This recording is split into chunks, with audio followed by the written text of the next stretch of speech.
भक्तवत्सल भगवान की जय।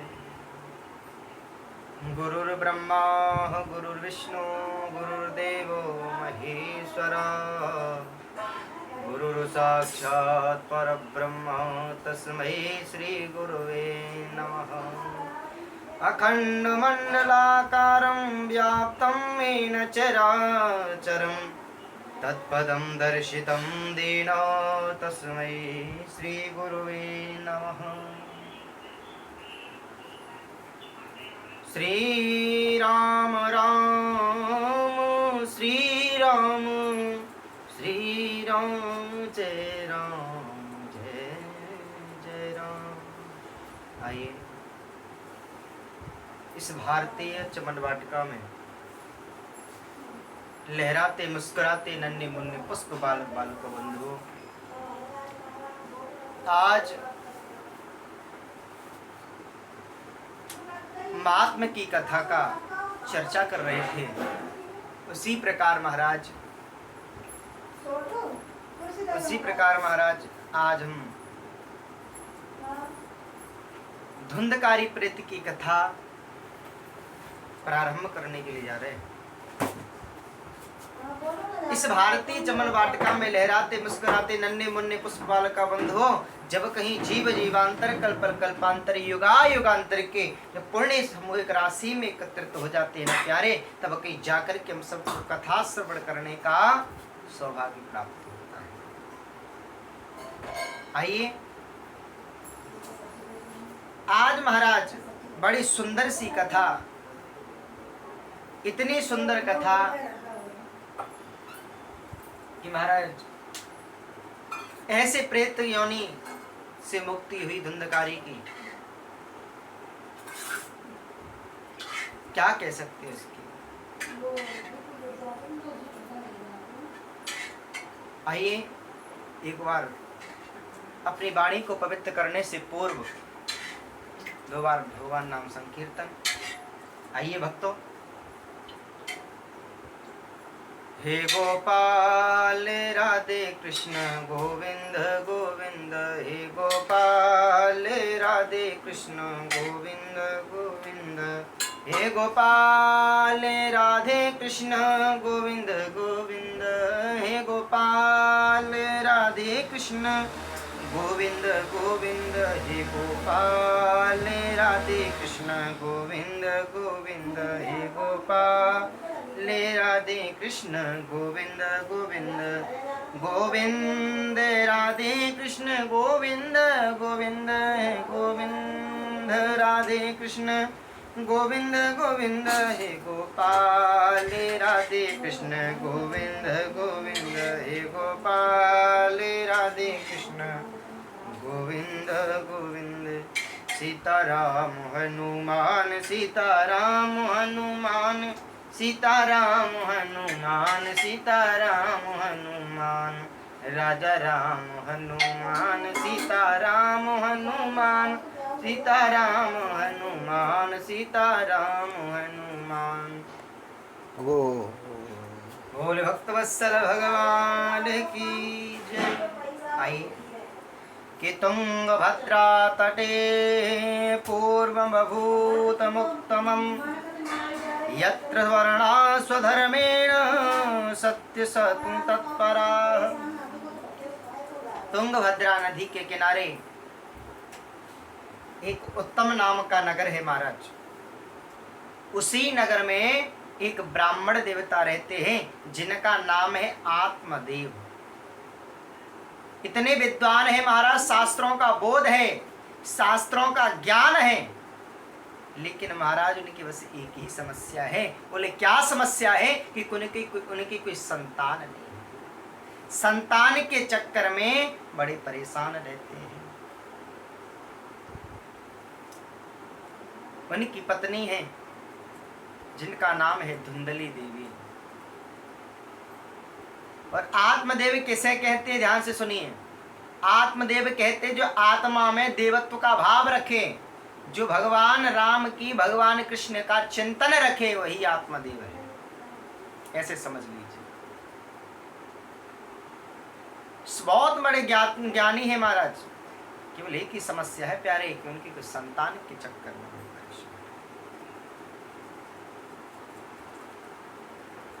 उन्होंने महाराज अपने घर में गाय पाली, वो भी बांझ हो गई।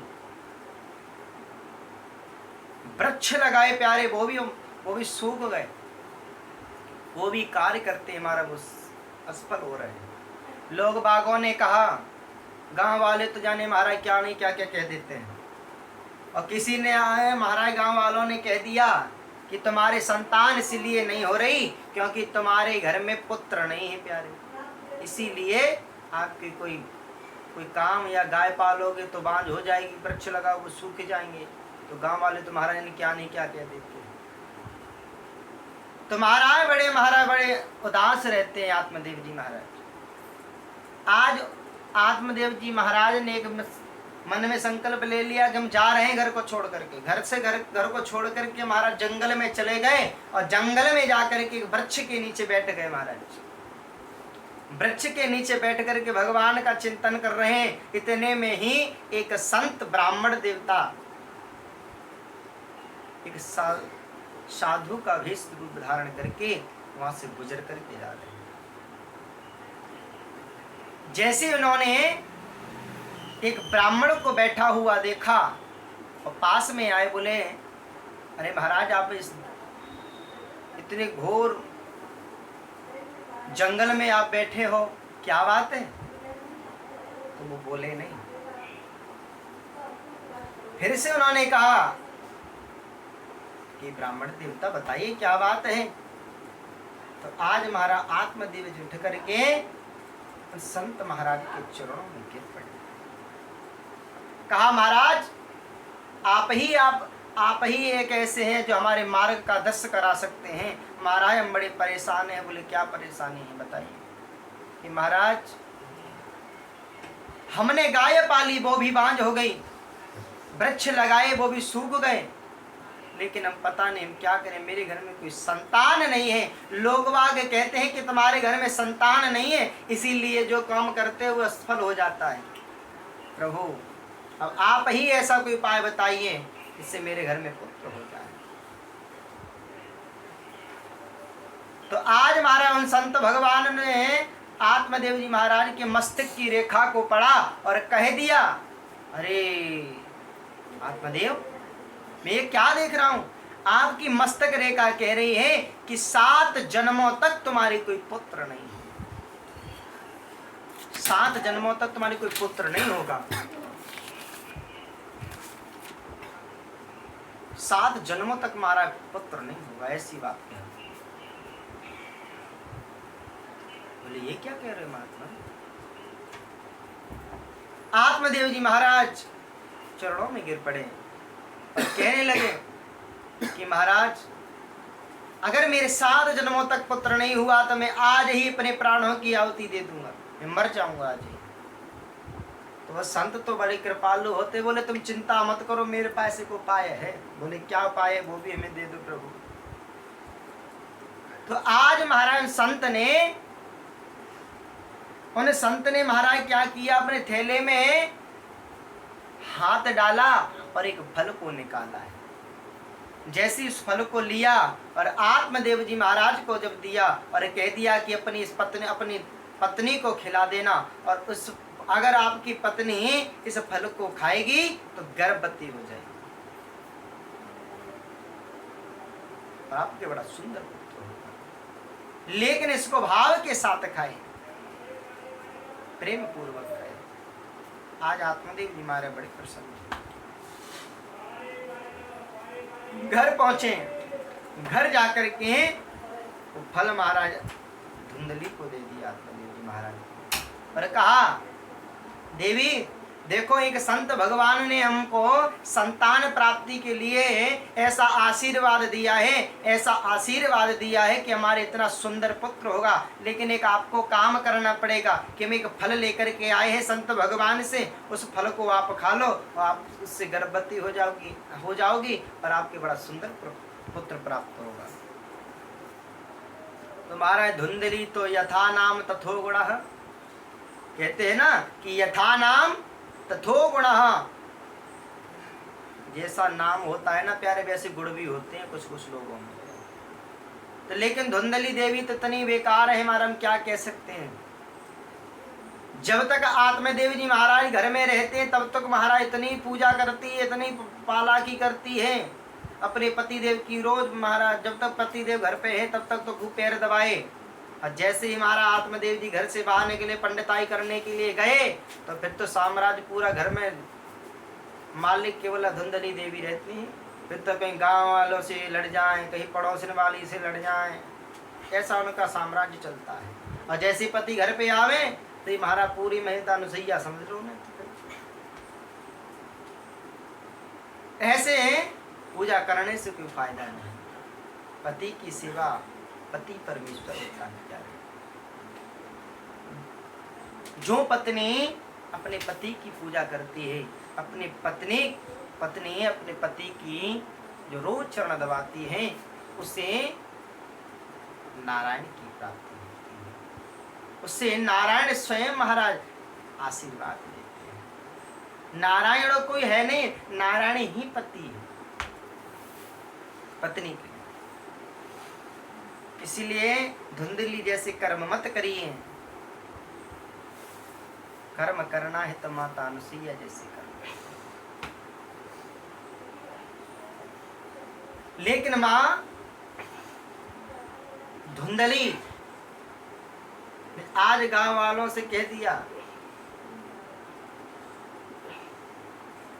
कि हम फल ले, हमारे पति फल लेकर के आए हैं, इस फल को अगर खाऊंगी तो मैं गर्भवती हो जाऊंगी, और गर्भवती हो गई तो मेरा पेट बढ़ जाएगा, और पेट बढ़ गया तो मुझ पे चला नहीं जाएगा, और चला नहीं गया तो अगर गांव में अगर हमारा आक्रमण भी हो गया, आग भी लग गई कहीं, तो मेरे पे भगा नहीं जाएगा। ये विचार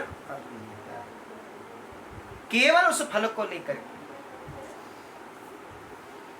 उसने उस फल को खाया नहीं। इतने में महाराज की बहन आ गई, बहन से सारी बात बता दी। पता नहीं मेरे पति ने किसी संत से ले पता नहीं फल लेकर के आ गए हैं और कह रहे इस फल को खाओगी तो तुम गर्भवती हो जाओगी।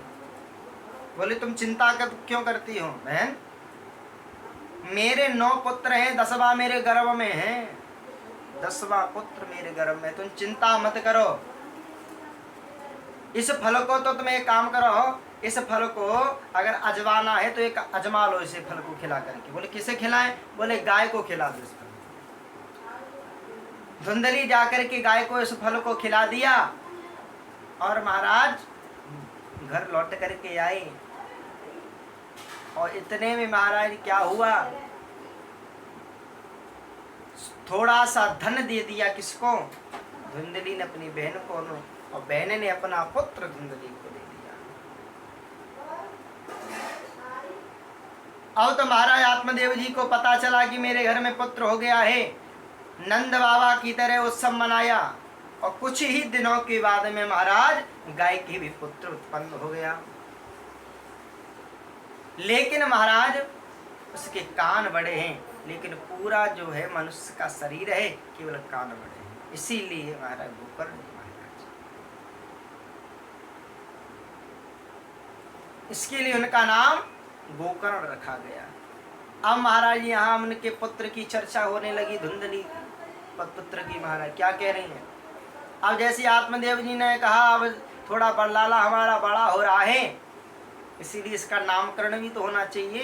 तो धुंधली ने कहा स्वामी एक बात बताओ, आपका नाम है स्वामी, आपका जो नाम है वैसे तो हम रखेंगे नहीं। बोले तो क्या रखोगी? बोले 6 महीने तक 9 महीने तक तो मैंने अपने गर्भ में रखा, जो मेरा नाम होगा मैं अपने वैसे ही पुत्र का नाम रखूंगी, आपकी नहीं चलेगी। इसमें कष्ट हमने झेले, आप कौन होते हो बीच में? बोले देखो मेरा नाम ऐसा कर लो, हमारा नाम आत्मदेव है, तो इसका नाम कोई भगवान की चर्चाएं के ऊपर रखो, है श्याम रख दो, गोविंद रख दो, कुछ भी रख सकते हो। लेकिन नहीं, धुंधली ने बिल्कुल चलने नहीं दी। कहा कि मेरा नाम धुंधली है तो मेरे पुत्र का नाम धुंधकारी होगा। क्या दिया कि मेरा नाम धुंधली है तो मेरे पुत्र का नाम भी धुंधकारी। अब तो महाराज धीरे धीरे बड़े हो रहे हैं, दोनों भाई बड़े हो रहे हैं, गोकर्ण जी महाराज और धुंधकारी। लेकिन गोकर्ण जी महाराज तो घर को छोड़ करके तीर्थ भ्रमण करने के लिए चले गए। और लेकिन जो धुंधकारी है महाखल, इतना दुराचारी हुआ, बच्चों को ले जाकर के, अंधों को ले जाकर के कुएं में ढकेल देता है, कांटों पर चढ़ा देता है महाराज, माता बहनों को सबको सताता है, लोगों को मारता है, ऐसे दुष्ट कर्म करता है महाराज। कहते दिया कि गोकर्णो पंडितो ज्ञानी धुंधकारी महाखला। गोकर्णो पंडितो ज्ञानी धुंधकारी महाखला। गोकर्ण जी महाराज इतने विद्वान हुए कि घर परिवार को छोड़ करके तीर्थ करने के लिए पहुंचे हैं। धुंधकारी महाखला।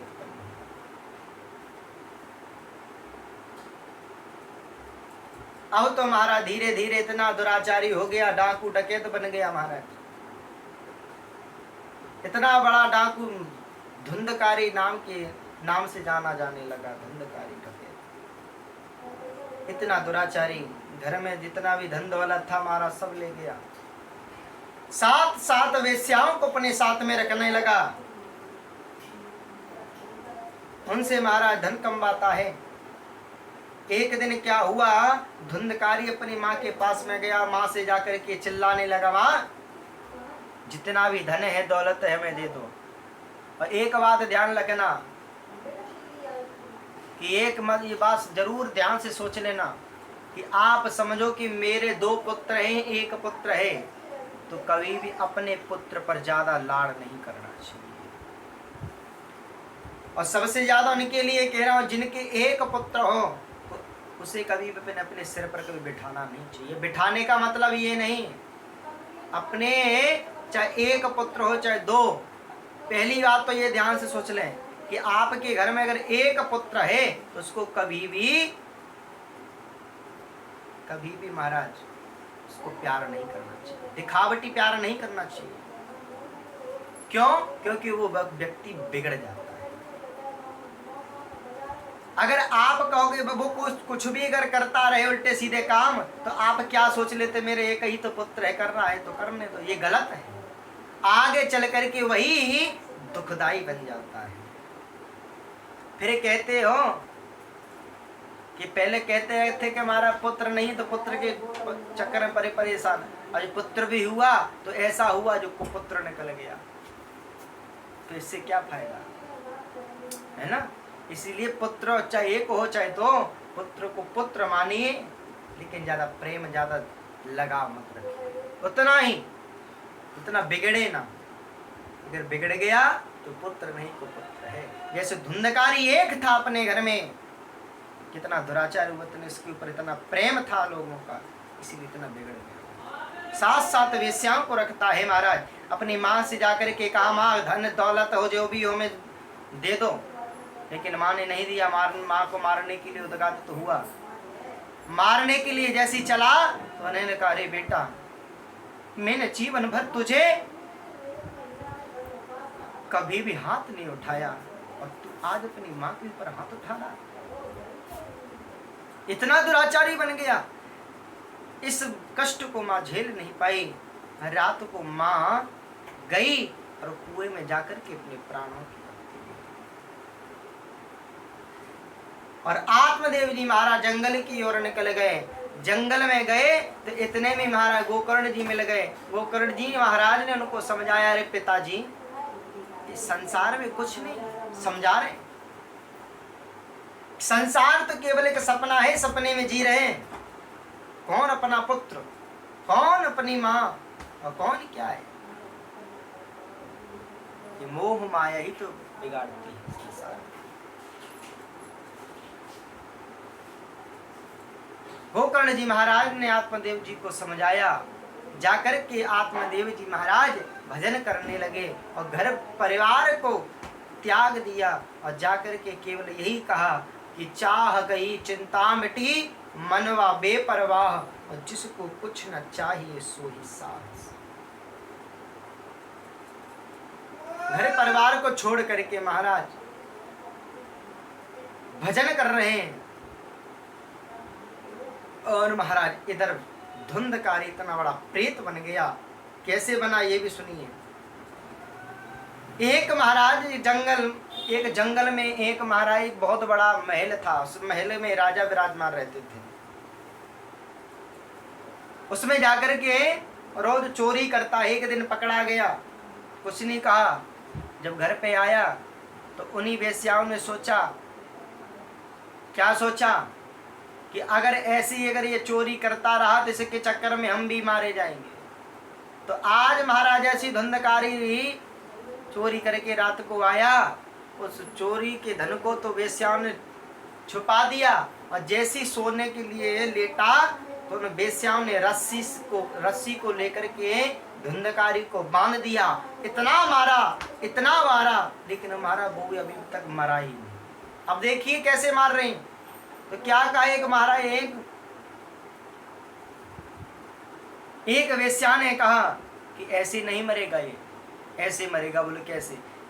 कि जलते हुए अंगारे, कोयले होते ना प्यारे, वो अंगारे धुंधकारी के मुख में डाले, उससे उसकी मृत्यु हो गई। और महाराज वो प्रेत बन गया। उस लूट के सामान को लेकर के चले गए। इतना बड़ा प्रेत है। एक दिन महाराज तीर्थ यात्रा से भ्रमण करके आए। देखो एक बात और ध्यान से मैं बता दूं, ये आप कभी भी सोच लेना और समझना इस चीज को, इस पे फोकस डालना कि अगर आपके घर में, अगर परिवार में कोई व्यक्ति मर जाता है, आपको पता नहीं है कि हमारे घर में कोई व्यक्ति मर गया है, तो आपको इसकी आकांक्षा पहली हो जाती है कि अगर हमें पता भी ना हो तो कैसे, कि अगर आप घर पे हैं नहीं, अगर आपके परिवार में अगर कोई व्यक्ति मर जाता है, उसकी पहले ही आपको पता चल जाती है। आपका मन होता है ना, वो विचलित सा होने लगता है। क्यों? कि जब वो व्यक्ति, उसका जब प्राणांत होता है, तो उसकी जो आत्मा होती है वो निकल कर के जब जाती है तो अपने पूरे परिवार के टकराती हुई जाती है, अपने परिवार से टकराती हुई निकल कर, इसीलिए मन विचलित रहता है। ऐसे ही आज जब गोकर्ण जी महाराज भ्रमण कर रहे हैं, तो धुंधकारी की जब आत्मा जब निकल कर के गई, तो गोकर्ण जी महाराज को अभ्यास हो गया कि मेरे घर में कोई तो मरा है। तो उन्होंने पिंडदान भी किया, लेकिन उस पिंडदान से भी कुछ नहीं हुआ। क्यों नहीं हुआ प्यारे? क्योंकि इतना धूर्त क्रीड़ा करने वाला धुंधकारी। आज गोकर्ण जी महाराज घर पे आए, और जैसी घर में महाराज घुसे, तो वही धुंधकारी कि अग्नि बन करके प्रकट हो जाता है, कि भूत बन करके प्रकट हो जाता है, और कहीं महाराज राक्षस बन करके प्रकट हो जाता है। लेकिन गोकर्ण जी महाराज ने कहा, तुम हो कौन, क्या बात है, मेरे सामने क्यों आ रहे बार बार? लेकिन वो बोल नहीं पा रहा है। तो आज महाराज गोकर्ण जी महाराज एक अंजलि में जल को लिया, गायत्री मंत्र पढ़ करके जैसे ही मुख पर मारा, अब बोलना प्रारंभ कर दिया, अरे भाई मैं आपका भाई धुंधकारी हूं, मेरी उन वेश्याओं ने मेरे को मार दिया, इसलिए आज मैं प्रेत बन गया, मेरी मुक्ति कीजिए। बोले चिंता मत करो, इसकी भी मुक्ति का साधन मिलेगा। अरे मैंने तो पिंडदान भी किया था, उससे तुम्हारा कुछ नहीं हुआ। बोले इस पिंडदान से हमारा कुछ नहीं होने वाला, कि मैंने ऐसे कर्म ही ऐसे किए, कुछ नहीं हो सकता इससे। बोले चिंता मत करो। जब सुबह हुई महाराज, गांव वालों को भी पता चल गया कि धुंधकारी मर गया है, और गोकर्ण जी महाराज से सबका मिलना हुआ। और जैसे सूर्य भगवान निकले, सूर्य भगवान की गति को गोकर्ण जी ने रोक दिया। अरे सूर्य भगवान, आपको हम प्रकाश जब ही देने देंगे, तब तक मेरे भाई का मृत्यु का कोई उपाय नहीं बता देते। तो उन्होंने क्या बताया कि एक ही उपाय है, केवल श्रीमद् भागवत की कथा। अगर आप श्रीमद् भागवत की कथा अगर धुंधकारी को सुना दे, तो उसकी मुक्ति हो जाएगी। बोलिए ये कथा हम करें कहाँ? और कैसे होंगी? तो उन्होंने जाकर के हमारा कथा की। बोले रात को जब आए गोकर्ण जी उसको समझाया कि मैं कथा करूंगा, उस कथा में आप आए। जैसे ही हमारा कथा करने के लिए गोकर्ण जी महाराज पहुंचे तो महाराज एक महाराज वहां 7 गांठ का बांस लगा हुआ है। धुंधकारी आया तो उसे कोई जगह नहीं मिली बैठने के लिए। तो उसे क्या हुआ कि 7 गांठ का जो बांस था महाराज, उसी बांस में एक छिद्र था। उसी छिद्र में जाकर के आज धुंधकारी बैठा। और जैसी कथा शाम को विराम हुई और जैसी ही जयकारा लगाया, बोले वृंदावन बिहारी लाल की जय, जैसी जयकारा लगाया, आरती हुई और जैसी धुंधकारी बाहर निकल कर के जब प्रेत में था, लेकिन जैसी बाहर गया तो महाराज उसकी एक गांठ फट गई। श्री गोकर्ण जी महाराज समझ गए आज मेरा भाई सुनने के लिए कथा जरूर आया है। आश्चर्यचकित रह गए महाराज गांव वाले, ऐसे कैसा हुआ? गोकर्ण जी महाराज की आंखों से आंसू। 7 दिन तक ऐसी कथा हुई, 7 दिन तक 7 गांठ जब फट गई और जैसे ही महाराज शाम को कथा हुई, वही आज देवता के रूप में प्रकट हो गए। भैया के चरणों में प्रणाम किया है, भैया तुमने हमारी मुक्ति कर दी। धुंधकारी के लिए विमान आया, जैसी विमान आया तो महाराज लंगड़े लूड़े तो महाराज सब लोग कथा सुनने के लिए आए थे। उन्होंने कहा महाराज एक बात बताइए, धुंधकारी के लिए विमान आ गया लेकिन हमारे लिए क्यों नहीं आया? बोले इसका ये कारण है। बोले क्या कारण है? कि तुम सभी कथा सुनने आते तो आपने क्या किया, सुन लिया लेकिन यही जब जाते तो यही निकाल करके चले जाते। उसका तुमने शाम को जाकर के ना चिंतन किया ना मनन किया, इसलिए आपके लिए विमान नहीं आया। और जो धुंधकारी है ना प्यारे, इसने सुबह कथा सुनी और जाके हमारा रात को ये सोता नहीं था, उसका केवल चिंतन करता था, उसका मनन करता था। इसीलिए इसके लिए विमान आया। धुंधकारी भगवान की प्राप्ति हुई, भगवान के जहाँ जाने की प्राप्ति हुई। बोले हमारे लिए भी कुछ व्यवस्था करिए। गोकर्ण जी महाराज फिर से वही कथा की। उसके बाद में महाराज के लिए विमान आया। विमान आने के पश्चात जय श्री राम गए वही पार्ष भगवान बोल भक्त वत्सल भगवान की।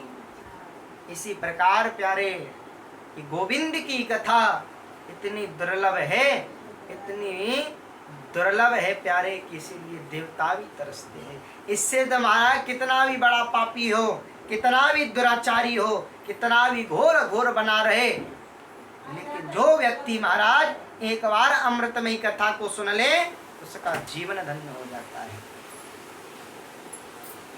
ऐसी अमृतमयी कथा, ऐसी कथा केवल भारत की भूमि पर ही प्राप्त हो सकती है और कहीं प्राप्त ही नहीं हो सकती।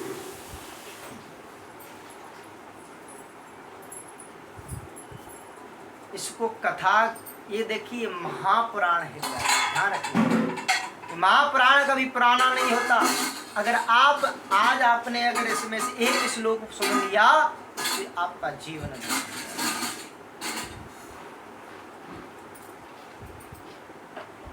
भागवत के एक श्लोक सुनने से 1000 गाय दान देने का पुण्य प्राप्त होता है, केवल एक श्लोक सुनने से। अगर व्यक्ति एक भी श्लोक सुन लेगा उसका जीवन बदल। लेकिन आजकल महाराज कोई सुनने वाला ही नहीं, सुने क्यों न? कोई नहीं सुनता। यही तो हमारे जीवन की एक बहुत बड़ी गलती है। जब ही तो मनुष्य तड़प रहा है, चिल्ला रहा है, कलयुग है। जब व्यक्ति जब पांडाल में कथा के पांडाल में जब जाता है तो नींद आ जाती है। क्यों आती है? क्योंकि उसके जो पाप होते हैं ना वो किलबिलाते हैं महाराज,